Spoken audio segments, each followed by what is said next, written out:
台語字真趣味，鄉親啊，燕頭台語安尼寫燕頭，呆瓜傻子傻嫩嫩嫩頭嫩腦，台語講燕頭。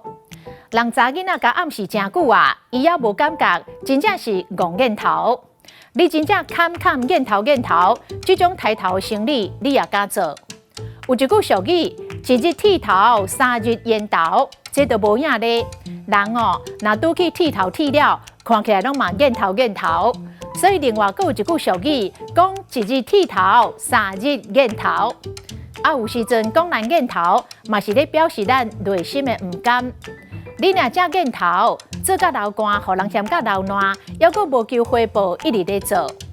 燕頭的燕，過燕，有一個成語。望梅止渴，台語就會使講，敢若看就過眼，眼袂眼，就是不屑、不要、不樂意。伊迄個人愛跋筊，閣要食毋討趁，叫我借錢互伊，我才袂眼咧。今仔日的台語字燕頭實在真趣味。